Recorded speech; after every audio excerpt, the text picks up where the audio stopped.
물 위에 앉은 큰 음료 요한계시록 17장 말씀 함께 보겠습니다. 첫째, 우리 큰 음료를 볼 수 있는 계시의 눈에 대해서 함께 생각해 봤습니다. 두 번째, 음료의 비밀과 상징에 대해서 지금 생각하고 있습니다. 7절에서 14절, 오늘 14절 마지막 절 함께 생각해 보겠습니다. 세 번째, 음료의 멸망과 심판에 대해서 함께 생각해 볼 것입니다.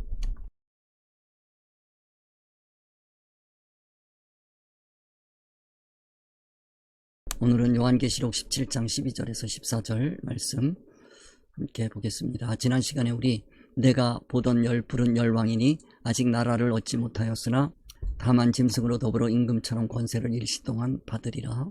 우리 12절에서 푸른 열왕이라고 하는 말씀 함께 생각을 해봤습니다. 그리고 그 열왕이 나라를 아직 얻지 못하였으나 다만 짐승으로 더불어 임금처럼 권세를 일시동안 받으리라. 여기에 열왕 하는 것은 세상의 왕들을 얘기하는 것도 아니고 세상의 권세를 얘기하는 것은 아닙니다. 교회의 뿌리고 교회의 왕입니다. 그런데 이들이 다만 짐승으로 더불어 임금처럼 권세를 일시 동안 받으리라. 교회의 권세는 세상 임금들처럼 일시적인 권세를 사용하는 것이 아니라 영원한 권세를 이 세상에서 사용합니다. 이 세상에서 권세를 교회가 임시적인 권세를 사용하면 안 된다고 하는 말씀을 암시해주는 그와 같은 내용이다 하는 내용을 살펴봤습니다. 그 다음에 13절, 저희가 한 뜻을 가지고 자기의 능력과 권세를 짐승에게 주더라. 이 열왕 열뿔이 그 권세를 짐승에게 준다고 하는 그런 말씀 함께 살펴봤습니다. 이게 무슨 뜻인지 아는 거, 우리 이 12절과 13절 말씀을 이해하고 있어야 오늘 14절 말씀을 바르게 이해할 수 있다 하는 말씀을 드렸습니다. 이 12절 13절이 교회의 타락한 모습을 보여주시는 것이기 때문에 그 교회의 타락성에 대해서 차원 높게 요한계시록에서 말씀하시고자 하는 그 차원 높은 타락에 대해서 이해를 해야 이런 상황을 이해할 수 있는 거지, 그렇지 않으면 절대로 모릅니다. 그래서 여기 열왕이 짐승에게 준 그 권세를 어떻게 사용할지 하는 것을 우리가 함께 생각해 봐야 됩니다. 그들이 한 뜻을 가지고 자기의 능력과 권세를 짐승에게 주었다라고 말씀합니다. 저희가 한 뜻을 가지고 라고 할 때 한 뜻, 오직 이 타락한 음녀성을 가진 교회가 부리고 있는 그 권세는 소원과 목적이 이 세상 하나입니다. 천국을 모르기 때문에 오직 세상만을 위해서 자기의 권세를 사용한다 하는 것을 살펴봤습니다. 그리고 자기의 능력과 권세를 그 짐승에게 준다. 이 짐승이라고 하는 것은 활동성을 이야기한다 라고 말씀을 드렸습니다. 그래서 교회가 하고 있는 그 활동이 짐승 활동이면 안 된다. 이게 짐승 활동인지 성령 활동인지 사실 이해하기가 어렵습니다. 성령 활동이라고 생각하는 그 활동들이 사실은 짐승의 운동인데, 이거는 요한계시록 17장 말씀을 깨달아야만 알 수 있는 그런 수준 높은 신앙의 세계다 하는 말씀을 드렸습니다. 이걸 이해해야 14절 말씀을 우리가 이해할 수 있다. 그 열왕들이 아직 나라를 얻지 못했고 다만 짐승으로 더불어 임금처럼 세상 왕들처럼 권세를 일시 동안 받는다라고 했는데, 교회가 누리고 있는 그 권세가, 사용하고 있는 그 권세가 이 세상에서만 사용할 수 있고 천국까지 연결되지 못한다고 하면 이건 참으로 안타까운 일이죠. 그런 상황을 여러분들이 전반적으로 이해를 하고 계셔야 오늘 14절 말씀을 이해할 수 있게 되겠습니다. 오늘 그러면 14절 말씀을 함께 보겠습니다. 14절, 저희가 어린 양으로 더불어 싸우려니와 어린 양은 만주해 주시오 만왕의 왕이시므로 저희를 이기실 터이요 또 그와 함께 있는 자들 곧 부르심을 입고 빼내심을 얻고 진실한 자들은 이기리로다. 열왕열 권세를 얘기하는 것입니다. 짐승 운동에 대해서 함께 생각하고 있는 것입니다. 열왕 열불 짐승 운동, 이렇게 여러분들이 12절 13절을 생각하시면서 이 14절을 보실 수 있어야 되겠습니다. 첫 번째로 저희가 어린 양으로 더불어 싸우려니와, 저희가 어린 양으로 더불어 싸우려니와, 여기서 어린 양에 대해서 우리가 좀 생각을 해봐야 되겠습니다. 어린 양은 예수 그리스도를 비유해서 상징하는 그와 같은 모습입니다. 그 어린 양의 특징은 뭐냐면 순종이라고 말씀을 드렸습니다. 그럴 때 이 기독교에서 순종이라고 하는 것은 복종하고는 전혀 다르지요. 순종이라고 하는 것은 의사 단일에서 신앙활동이 나올 때 그거를 순종이라고 한다 하는 말씀을 계속 드려왔습니다. 이 순종을 이해하지 못하면 기독교를 이해하기가 어렵습니다. 그래서 어린 양이라고 하는 건 순종을 얘기하는 것이고, 그 순종이라고 하는 것은 활동에 중점을 둔 것이 아니라 그 활동이 나온 의사성, 신앙정신, 사상, 이거를 얘기하는 것이다 하고, 어린 양은 예수 그리스도를 비유하는 것이니까요. 그럼 예수 그리스도는 어떤 분이냐? 예수 그리스도의 33년의 삶을 우리는 성경에서 한마디로 말씀이 육신이 되신 삶이라고 그랬습니다. 그 말씀이라고 하는 것은 하나님의 의사, 하나님의 뜻이고요. 이건 계시로 나타난다 라고 하는 말씀을 드렸어요. 하나님의 말씀, 이거는 진리, 이치, 하나님의 의사성에서 나온, 즉 하나님의 의사성은 하나님의 인격에서 출발된 거죠. 그래서 하나님의 인격에서 출발한 하나님의 의사성, 그 진리, 이치, 그것을 가지고 세상에서 몸으로 살아가신 거예요. 그 33년의 삶을 어린 양이라고 표현한다. 그리고 그 33년의 삶을 한마디로 십자가의 삶이라고 표현하는 것이고, 죽기까지 순종하신, 이렇게 표현하는 겁니다. 그래서 어린 양 하면 순종, 이건 의사 단일에서 오는 활동을 얘기하는 것이다. 그러니까 의사 단일이 안 되고 마치 신앙활동처럼 보이는 그와 같은 활동들은 순종이라고 할 수가 없습니다. 교회에서 순종에 대해서 잘 모르기 때문에 그 활동만 가지고, 나타난 모습만 가지고 신앙을 평가하기 때문에 이 일반 종교와 구별하기가 쉽지가 않지요. 이 구별이 안 되니까 결국 교회당은 이런 모습이어야 된다, 그 십자가를 달고 그러는 거죠. 그러니까 교회 모습이 표면적으로 어떻게 나타났느냐, 그거보다는 그 안에 신앙정신, 사상이 뭐냐, 즉 하나님의 의사, 하나님의 뜻에서 그 교회의 신앙정신이 정립되어 나오는 것이냐, 아니면 일반 세상 가치관으로 그 교회의 신앙정신이 무장돼서 활동으로 나오는 거냐, 그걸 볼 수 있어야 됩니다. 그래서 교회를 평가할 때 그 안에 있는 신앙정신, 사상을 봐야 된다. 그것을 우리는 어린 양이라고 표현한다. 여기 말씀을 보면 저희가 어린 양으로 더불어 싸우려니와, 그래서 어린 양으로 더불어 싸운다라고 하는 것은 이거는 말씀과 싸운다는 뜻입니다. 하나님의 의사성과 싸운다는 거예요. 하나님의 의사성과 싸우는 교회의 모습을 우리는 볼 수 있어야 됩니다. 이게 그런데 잘 보이질 않거든요. 그래서 이제 싸움에 대해서 우리가 생각을 해봐야 되는데, 자, 하나님의 의사성과 싸우는 그 싸움을 우리는 볼 때 그 싸움의 근원이 뭐냐, 근거가 뭐냐, 죄성이다. 죄성이라는 게 뭐냐, 윤리 도덕적인 개념이 아닙니다. 이 기독교의 죄성이라고 하는 건 피조성이란 말이에요.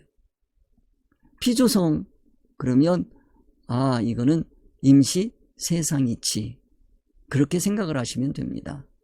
하나님은 진리이치, 하나님의 온전한 인격, 영원히 가는 이치, 진리이치.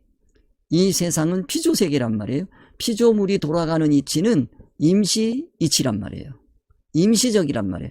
뭐든지 있다가 없어지는 거예요. 뭐든지 변화되는 거예요. 변화무성이에요. 그래 이 세상에 있는 어떠한 이치도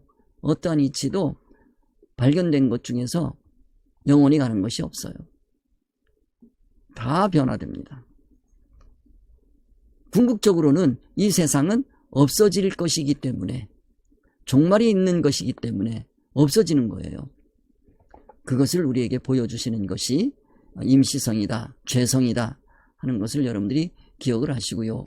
그 싸움 하게 되면 진리 이치와 세상 이치가 부딪히는 거다, 이렇게 생각을 하면 돼요. 즉 피조물이 가지고 있는 그 이치, 가치관은 하나님의 의사성과 늘 부딪힌다 하는 것을 염두에 두시고 이 싸움을 이해를 하시면 되겠습니다. 첫 번째로는 공개된 재성이 있단 말이에요. 드러내놓고 예수님에게 적의를 갖는 거예요. 넌 크리스찬이죠? 그건 뭐 누구든지 다 알고 있어요. 예수님 얘기만 나오면 아주 민감한 반응을 보이고 아주 극도로 싫어하거든요. 그 예수님을 싫어한다는 게 무슨 뜻이냐? 그 사람 속에 가치관이 들어있단 말이에요. 그 가치관을 형성해준 그 이치가 뭐냐라는 거예요. 그 세상 이치거든요. 세상 이치를 자기 나름대로 체계화시켜서 가지고 진리 이치와 대적하는 거예요. 그런데 드러내놓고 표면적으로 예수님과 싸우는 그와 같은 모습을 우리는 비기독교인과 기독교인 사이에서 늘 볼 수가 있습니다. 이건 공개된 재성이란 말이에요. 세상에 어떠한 종교도 진리 이치로 되어 있는 게 없어요. 하나님의 의사성으로 되어 있는 종교는 없는 거예요. 세상에 어떠한 것도 하나님의 이치로 움직이는 건 없어요. 그래서 그러한 것들은 예수님과 부딪힐 수밖에 없는 거죠. 예수님의 모든 활동은 진리 이치로 되어 있단 말이에요. 그 진리 이치는 이 세상에서뿐만 아니라 천국까지 연결되는 그와 같은 이치가 되겠어요. 그래서 예수님에게 적의를 드러내는 공개된 죄성에 대해서 우리가 이거는 쉽게 구별할 수가 있습니다. 근데 이 두 번째, 세 번째는 수준이 갈수록 높아집니다. 잠재된 적의란 말이에요. 성도들에게 가지고 있는 그와 같은 죄성을 얘기하는 거예요. 성도들이 예수님을 믿는단 말이에요. 표면적으로는 예수님을 믿어요. 그런데 그 안으로 들어가서 보면 예수님과 갈등 관계에 있단 말이에요. 드러나지 않은 것뿐이지 갈등 관계에 있는 거예요. 그래서 늘 성도들은 예수 그리스도를 통해서 우리에게 주어지는 계시의 말씀을 깨닫고 그 깨달은 말씀으로 자기 내면 세계를 성찰하게 되고, 자기 내면 세계를 성찰하고 바라볼 때 그 하나님의 의사, 하나님의 뜻에서 벗어난 자신을 바라보게 됩니다. 그걸 자기 성찰이라고 한단 말이에요. 그럼 벗어난 자기를 볼 때 하나님께 회개하는 사람이 있고 하나님과 대적하는 사람이 있어요. 변명하는 사람이 있죠. 그래서 성도들에게 잠재된 죄성, 이것이 늘 드러날 때 그 드러난 죄성을 하나님 앞에 내어놓고 회개하면 그 사람은 복된 사람입니다. 말씀을 들을 때 자기의 내면 세계가 성찰되고 보여지면 상당히 아프거든요. 그러면 그 자기의 상처가 보여지고 건드려질 때 그 아픈 것을 적의를 가지고 대적하는 우를 범하기가 쉬운데, 이럴 때 조심해야 되는 겁니다. 그래서 저는 말씀이 깨달아지면 그러면 반드시 아픔이 온다. 그 아픔이 올 때 왜 아픈지를 보고, 그리고 그 아픈 원인을 찾아서 자기 안에 있는 죄성을, 잠재된 죄성을 붙들고 회개하면, 그러면 이거를 치울 수가 있어요. 그러면 죄에서 벗어나는 거예요. 해방하게 되는 거예요. 그리고 깨달은 하나님의 말씀을 가지고 세상을 살아가면 이제는 의로운 삶이 나오는 겁니다. 그 의로운 삶이 하나가 나오기 시작하면 의인 활동이 나오는 거예요. 이게 교회의 참 모습인 거예요. 이 싸움 두 번째에 대해서 우리가 생각해보고, 이 두 번째에 잠재된 적의 여기에서, 이 싸움에서 회개의 역사가 일어나면 이 이룰 구원으로 나아가는 귀한 복된 사람이 되어가는 겁니다. 그 다음에 세 번째, 이 호응적 싸움이라고 표현할 수밖에 없는데, 이럴 때 이거 조심해야 됩니다. 이 신앙생활 하다가 보면 예수님이 좋아하실 거라는 착각에 의한 신앙활동이 나옵니다. 그 신앙활동을 보고 그 신앙활동의 내면으로 들어가 보면 이제는 처음에는 그게 신앙이었는데 지나가다가 보면 하나님께서는 한 단계 더 끌어올려 주시기 위해서 그 신앙활동을 갱신하시고자 하는 하나님의 역사, 즉 계시의 말씀인 예수 그리스도의 역사가 일어나기 시작합니다. 성령님께서 내 내면에 계시면서 그 말씀을 깨닫게 해준단 말이에요. 자기의 예배를 돌아보게 해줘요. 내가 드리고 있는 이 예배가 하나님이 정말 기뻐하시는 것인가? 내 수준에 맞는 예배인가? 돌아봐야 됩니다.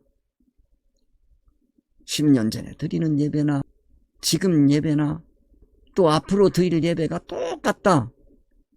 그거는 하나님과 호응적으로 싸우고 있는 거예요. 착각이란 말이에요. 이건 하나님이 기뻐하실 거라고 하는 착각에 빠진 예배란 말이에요. 기도가 그렇단 말이에요.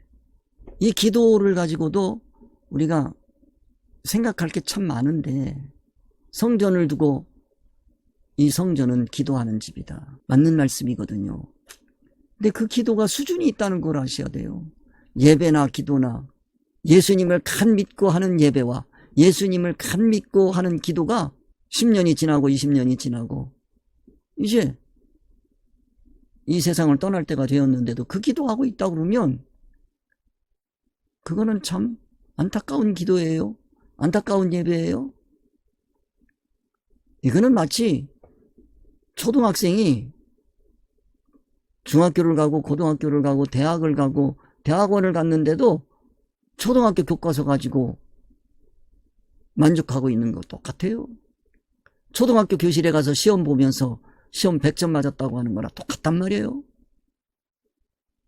그럴 수가 없는 건데, 그래서 여러분들에게 17장까지 오면 예배를 점검할 줄 알아야 되고 기도를 점검할 줄 알아야 되고 자기가 하고 있는 찬양을 점검할 줄 알아야 됩니다. 하나님께 드리는 헌금이란 말이에요. 하나님께 드리는 헌금, 이것도 돌아볼 줄 알아야 돼요. 헌금 11조, 대표적인 게 11조인데 그 11조가 이게 물질관이란 말이에요. 예수님을 간 믿기 시작한 사람이나 10년 믿은 사람이나 20년 믿은 사람이나 30년 믿은 사람이나 11조를 하는 그 신앙 정신이 똑같다. 수준이 똑같다. 물질관이 똑같다. 그러면 안타까운 일이지요. 11조를 할 때마다 자기의 물질관이 늘 무너져야 되는 거예요. 11조 헌금을 할 때마다 자신이 사용하고 있는 이 세상 물질관이 늘 한 걸음 한 걸음 주님의 의사성에 맞아가야 되는 거예요. 이건 계시의 말씀을 그때 그 수준에 따라서 깨달아 올라가는 수밖에 없어요. 그 초대교회의 신앙이 예수 그리스도께서 가르쳐준 그 말씀, 그걸로 평생 간 게 아니에요. 지금 여기에 요한계시록은 바로 그런 뜻이란 말이에요. 사도 요한이 이 말씀 앞에 엎어지고 죽은 자같이 될 수밖에 없는 그 신앙의 세계를 보여야 된단 말이에요. 그럴 때 하나님의 위로가 오는 거지요. 헌금을 하면서도 자신의 그 물질관이 세상에 얼마나 매여 있고 세상에서 벗어나지 못했는지 하는 것이 날마다 보여야 돼요. 말씀을 깨달은 만큼 그게 보이는 거예요. 전도가 그렇단 말이에요. 교회에서 하는 봉사활동이 그렇단 말이에요. 이 싸움이 요한계시록 17장 14절의 싸움이 되는 거예요. 이 싸움을 여러분들이 이해를 하셔야 됩니다. 그래서 여러분들이 이 정도만 가지고도 첫 번째 드리는 그 교회의 죄성, 첫 번째 가지고 있는 교회의 죄성, 두 번째 가지고 있는 그 교회의 죄성, 세 번째 가지고 있는 교회의 죄성의 수준을 이해할 수 있게 된단 말이에요. 여러분들이 이렇게 전체적으로 주어지는 설교를 통해서 이런 걸 구별하고 분별하고 깨닫고 알게 될 때 여러분들이 개인적인 만남 1대1의 성도들과 성도들 사이에서 자기의 지도자와 그 피지도자가 함께 만나서 말씀을 나눌 때 느껴지는 게 달라야 된단 말이에요. 속회에서 나누는 그 신앙의 질이 달라야 된단 말이에요. 성도들이 나누는 대화의 그 질이 수준이 천차만별이란 말이에요. 그 수준을 여러분들이 이해하셔야 이 싸움도 이해할 수가 있는 거다. 저희가 어린 양으로 더불어 싸우려니와 이 어린 양 그러면 이거 순종성이란 말이에요. 즉 신앙활동을 두고 싸우는 거예요. 그 신앙활동의 근원이 얼마나 예수 그리스도의 신앙정신과 일치하느냐. 일치하지 않으면 그만큼 싸우는 거예요. 이 싸움에 대해서 여러분들이 이해를 하셔야 됩니다. 이거는 1대1로 만나서 또는 소극으로 만나서 신앙활동을 나누면서 그러면서 서로가 도움이 되는 거지, 그렇지 않으면 이거는 깨닫기가 쉽지가 않습니다. 그래서 교회라고 하는 곳은 신앙 계층이 쭉 서 있어야 돼요. 교회에서 성도, 집사, 권사, 장로, 목사 이렇게 나누어져 있는 이유가 이 신앙 정신 사상의 그 격차성이어야 하는데, 과연 교회에서 그 신앙 격차성을 표현하는 직위가 되는 거냐? 만약에 안 된다라고 하면 교회가 다시 질서를 잡아야 되는 거지요. 그러지 않으면 성도들의 신앙이 올라갈 수가 없어. 모든 성도들은 지도자의 꿈을 가지고 이 말씀을 늘 양육받아야 되는 겁니다. 여러분들이 저희가 어린 양으로 더불어 싸우려니와 하는 이 말씀을 통해서 여러분의 신앙이 다시 한번 조명되고 그 조명된 신앙을 가지고 회개의 큰 역사가 일어나시기를 주님의 이름으로 축원드립니다. 그 다음에 어린 양은 만주해 주시오 만왕의 왕이심으로 하는 이 어린 양, 예수 그리스도란 말이에요. 예수 그리스도가 만주해 주시오 만왕의 왕이시다라고 합니다. 이 예수 그리스도가 만주해 주시오 만왕의 왕이시다라고 하는 것은 만주의 주 만왕의 왕. 세상에는 주가 참 많아요. 주인이 많단 말이에요. 그 모든 주인들 중에 주님이시고 오직 한 분 주인을 얘기하는 거예요. 만왕의 왕이심으로. 왕들이 세상에 많아요. 앞에서 우리 12절 13절에서 말씀을 드렸어요. 그 왕들이란 말이에요. 왕들처럼 권세를 갖는 거예요. 이 열왕도 왕들처럼 권세를 가졌다. 이 만왕은 임시성으로 되어 있단 말이에요. 임시 권세란 말이에요. 그런데 오직 한 분이신 하나님은 왕이신데 통치권을 얘기하는 겁니다. 이 통치권은 영원한 통치권 오직 한 분, 하나님이시란 말이에요. 그래서 만주해 주시오 만왕의 왕이시오 하는 이 말씀을 가지고 우리는 하나님을 지칭하는 용어다, 이렇게 생각하시면 돼요. 그런데 하나님의 그 지칭하는 용어인 만주해 주시오 만왕의 왕이신데 이 용어를 누구에게 갖다 붙였냐면 어린 양에게 갖다 붙였단 말이에요. 그러면 어린 양이 하나님이라는 거예요. 어린 양은 이 세상에 나타난 거란 말이에요. 뭘로 나타났어요? 순종성으로 나타났단 말이에요. 순종이라는 게 뭡니까? 하나님의 의사성으로 살아가는 그와 같은 피조물을 어린 양이라고 표현한 거예요. 그래서 우리는 예수 그러면 이거는 육을 가진 육체란 말이에요. 피조물이란 말이에요. 그 안에 뭐가 들어있어요? 그리스도 성이 들어있단 말이에요. 그 그리스도가 성이 들어있는데 그 그리스도 성이 뭐냐면 하나님의 성질이란 말이에요. 그래서 예수 그리스도를 우리는 참 사람이요 참 하나님이라고 표현할 수밖에 없단 말이에요. 그 어린 양은 참 사람의 모습으로 이 땅에 나타난 거예요. 그런데 그 안에는 뭐가 들어있어요? 만주의 주의 성질이 들어있고 만왕의 왕의 성질이 들어있다는 거예요. 그걸로 세상을 살아가기 때문에 어린 양이라고 그러는 거예요. 그걸 순종이라고 하는 거예요. 그거는 이 세상의 모든 것들을 수단으로 여기고 살기 때문에 그거를 희생이라고 표현하는 겁니다. 세상 것을 희생한단 말이에요. 세상 것을 투자한단 말이에요. 투자해서 오직 천국을 소원하고 목적해서 이루어가는 거죠. 그게 어린 양의 성질입니다. 그래서 어린 양의 순종성이 창조주 하나님과 의사 단일이심을 표현할 때 이런 표현을 쓰는 거예요. 어린 양은 만주해 주시오 만왕의 왕이심으로 이렇게 표현한 겁니다. 그 만왕의 왕 만주의 주 이 말씀은 신명기 10장 17절에서는 너희 하나님 여호와는 신들 중에 신이요 주들 중에 중이시라. 신, 이건 세상에 신들이 많이 있어요. 그 모든 신들은 다 피조성이란 말이에요. 하나님이 다 만드는 신들이에요. 우리 하나님은 스스로 계신 자란 말이에요. 그 모든 신들을 통치하고 다스리는 분이시란 말이에요. 그 신들 중에 신이란 말이에요. 주들 중에 주다. 세상에 주인이 많이 있어요.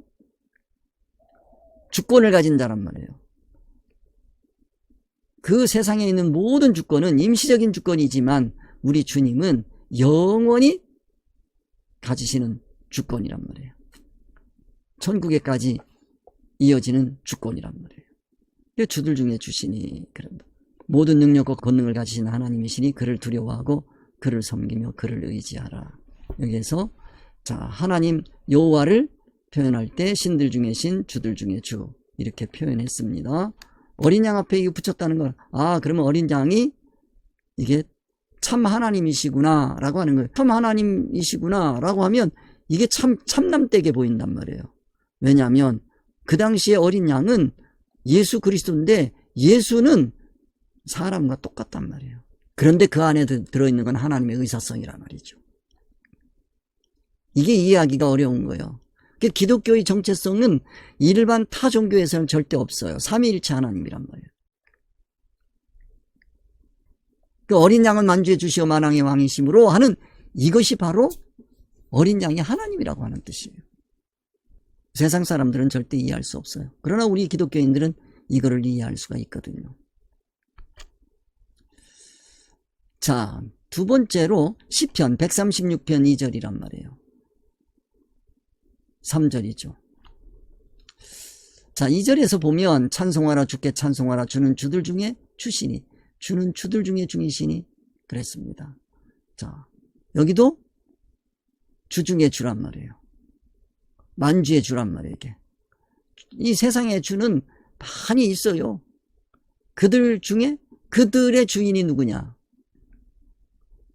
메시아란 말이에요. 하나님이시란 말이에요. 어린 양이시란 말이에요. 다니엘서 2장 47절에 가보면 왕이 다니엘에게 말하되 너희 하나님은 참 하나님이시므로 참 하나님 모든 신의 주시오 모든 왕의 주시며 그랬습니다. 왕중왕이에요. 이것도 신들 중에 신이죠. 그래서 어린 양을 만주해 주시오 만왕의 왕이시므로 하는 것은 어린 양은 이거는 순종성을 얘기하는 것이고 이 어린 양은 그 순종성이 어떻게 해서 나온 것이냐? 하나님의 의사성, 그리스도 성에서 나온 것이다. 이 어린 양과 대립관계에 서는 것은 이거는 하나님과 대적하는 거다라고 하는 거예요. 그래서 어린 양이 창조주이심을 표현하는 말씀입니다. 즉 의사 단일의 세계, 성부, 성자, 성령, 의사 단일의 세계를 우리가 이해를 해야 되겠다. 이 땅에 나타나는 모습은 각양일지라도 그래도 그 안에 들어있는 의사성은 창조주 하나님의 의사성이다. 그거를 삼위일체라고 한다. 언젠가도 말씀을 드렸습니다. 이거에 대해서 자세히 알고 싶으신 분은 제가 지은 책 여러분들이 한번 살펴보시면서 그 말씀을 통해서 여러분들이 이 말씀을 이해했으면 좋겠습니다. 계시관으로 요한계시록을 읽자라고 하는 책자를 내가 냈는데 그 책에서 이 삼위일체에 대해서 자세히 설명했습니다. 참고해 주시기 바랍니다. 그 다음에 세 번째, 저희를 이기실 터이요. 저희를 이기실 터이요. 세 번째.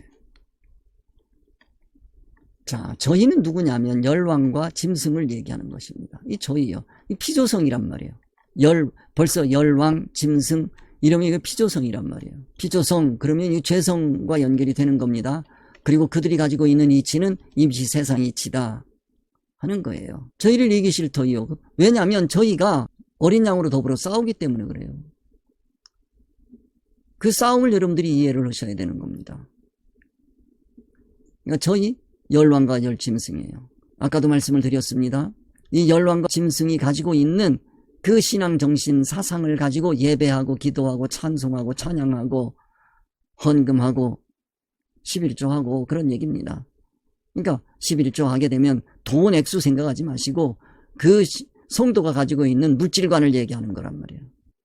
이 세상관이란 말이에요. 세상을 어떻게 생각하고 있느냐. 이 세상은 수단일 뿐이에요. 이 세상에 어떤 것도 목적이 될 수가 없어요. 그렇기 때문에 하나님께서 10의 1을 드리라고 하는 것은 액수를 얘기하는 게 아니고 10의 1을 드리는 게 문제가 아니란 말이에요. 물질관을 바르게 가지라는 거예요. 즉 하나님의 의사성에 동일한 하나님의 의사성과 같은 물질관을 가지라는 거예요. 우리가 이 세상 떠날 때까지 그 물질관을 완전히 가질 수는 없지만 왜? 우리는 피조물이기 때문에. 그러나 말씀을 깨달은 만큼 자기가 가지고 있는 물질관을 바꿔야 돼요. 어떻게 바꾸느냐? 하나님께서 이 세상을 목적시 하신 적이 없어요. 이 세상을 창조한 목적이 오직 이 세상에 있는 모든 것들을 하나님의 자녀인 선민들이, 성도들이 이용하고 사용하고 활용해서 하나님의 온전한 인격으로 자라가는 구원을 이루는데 사용하라는 거예요. 그게 물질관이에요. 그걸 보라는 겁니다. 이게 굉장히 소중한 거죠. 저희 열왕과 열짐승이란 말이에요. 창조주와 피조물의 갈등의 당연한 결과는 이거는 싸워서 만왕의 왕이신 만주의 중이신 어린 양이 이겨야죠. 만약에 그분이 졌다 그러면 그거는 영원히 망하는 길입니다. 예를 들면 가룟 유다가 예수님과 갈등 관계를 일으켰어요. 예수님 말씀하실 때 그 말씀에 순종했더라면 구원의 반열에 들어가는 겁니다. 그걸 빠득빠득 우기고 자기 길을 갔단 말이에요. 자기가 가지고 있는 게 죄성인데 그거 버리라는데 안 버렸어요. 그리고 누구와 내통했어요? 자기를 가르쳐준 대제사장 바리새인 서기관들과 함께 했단 말이에요. 의사성이. 거기에 갔다는 얘기 의사성이 갔다는 거예요. 그걸로 예수님의 말씀에 순종하지 못한 거지요. 그리고 싸워서 지가 이겼지요. 결국은 예수님 팔아먹은 거잖아요. 그게. 그 망한 거지. 유대인들이 예수님을 십자가에 못 박았어요? 그러면 졌단 말이에요. 예수님이. 근데 예수님이 지면 자기들이 이겼으면 그 이긴 거 가지고 천국에 갑니까? 자기가 예수님에게 졌더라면 예수님이 승자가 됐더라면 자기는 영원한 천국에 들어간단 말이에요. 지금 기본 구원을 가지고 얘기하는 거 아닙니다. 제가 말씀드리는 건 영광성이란 말이에요. 누림성이란 말이에요. 천국에 가서 왕같은 제사장으로 영원히 누릴 수 있는 그 영광권을 잃어버린 거예요. 메시아를 죽였단 말이에요. 그러니까 저희를 이기실 터이요. 이겨야 돼요. 예수님이. 근데 졌어. 그러면 이기면 내가 이긴 것 같으냐? 그거는요, 내가 영원히 망하는 길인 걸 알아야 돼요. 이 말씀을 이해를 하시고 4절을 보셔야 돼. 또 그와 함께 있는 자들 곧 부르심을 입고 빼내심을 얻고 진실한 자들은 이기리로다. 이 부르심을 입고 빼내심을 얻고 진실한 자들, 부르심을 입었다라고 하는 얘기는 소명입니다. 지도자로 부르시는 거예요. 빼냈다고 하는 얘기는 선택해서 뽑았다는 뜻이란 말이에요. 지도자로 뽑아 올렸다는 뜻이요. 여러분들이 오늘 이 말씀을 듣는 거는 바로 여러분이 부르심을 입는 것이고, 여러분들이 그 말씀에 순종을 하면 빼내심을 얻는 거예요. 현재 위치에서. 그리고 그 빼내심을 얻은 그 어린 양의 신앙 정신 사상을 자기 것 삼아 가지고 그 이치에 따라서 이 세상을 이용하고 사용하고 활용하고 사는 사람들은 그건 신앙 활동이란 말이에요. 그건 짐승 활동이 아니란 말이에요. 이 길이로다 그런단 말이에요. 그래서 그와 함께 있는 자들 어린 양과 의사 단일인 피조물이 세계입니다. 부르심을 입었다는 얘기는 소명의 세계라고 얘기했습니다. 빼내심을 얻었다는 얘기는 택함을 받았다는 거예요. 이거는 거룩하다는 거예요. 분별했다는 거예요. 그만큼 내가 하나님의 의사성에 맞는 사람이 되었다는 뜻입니다. 이건 그 빼내심을 그래서 얻는 거죠. 진실한 자들, 이거는 진리 이치로 이 세상을 이용하고 사용하고 살아가는 신앙생활이란 말이에요. 그건 믿음생활이죠. 그 사람은 뭐 하게 돼 있어요? 이기게 되어 있어요. 누가 이기는 것처럼, 주님이 이기는 것처럼. 주님은 질 수가 없는 거요. 결과의 세계 천국을 놓고 볼 때 절대 주님은 질 수가 없어요. 진 것 같아도 그게 진 게 아니라니까요. 이겼다고 하는 그 사람들이 진 거라니까요. 이 어린 양과 함께 있는 그 신앙 정신 사상으로 되어 있는 사람들은 세상에서 질래야 질 수가 없어요. 만약에 그 어린 양과 함께 있는 자를 이기는 누군가가 있다면 그 사람은 영원히 망한 사람이요. 유대인들이 예수 그리스도를 십자가에 못 박는 순간에 자기의 영원한 천국이 망하는 것처럼 자신도 망한다는 걸 알아야 돼요. 하나님의 의사성, 예수 그리스도의 의사성으로 자기가 뽑혀서 지도자가 되었으면 이제는 세상 사람들 눈치 볼 게 아니라고요. 그 세상 사람들이 뭐라고 하거나 말거나 그 사람들에게 예수님처럼 가서 말씀을 증거해 줘야 되는 거예요. 만일 그 사람이 나에게 대적하고 나를 밀어내면 그거 불쌍한 거예요. 불쌍하잖아요.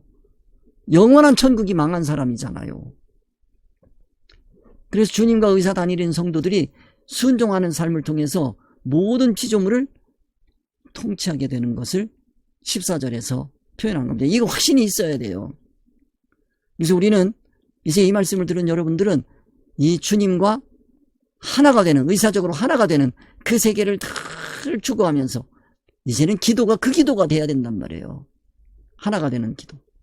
그런 축복된 여러분들이 모두 되시기를 주님의 이름으로 축원드립니다. 자, 17장 12절 14절 12절 13절 14절 여러분들이 완전히 깨달아서 여러분 것으로 삼아가시기를 주님의 이름으로 축원드립니다. 자, 수고하셨습니다. 우리 주님 가르쳐 주신 기도하면서 마치겠습니다. 하늘에 계신 우리 아버지여, 이름이 거룩히 여김을 받으시오며 나라에 임하옵시며 뜻이 하늘에서 이루어진 것 같이 땅에서도 이루어지이다. 오늘날 우리에게 일용할 양식을 주옵시고 우리가 우리에게 죄 지은 자를 사하여 준 것 같이 우리 죄를 사하여 주옵시고 우리를 시험에 들게 하지 마옵시고 다만 악에서 구하옵소서. 대개 나라와 권세와 수고하셨습니다. 다음 주에 뵙겠습니다.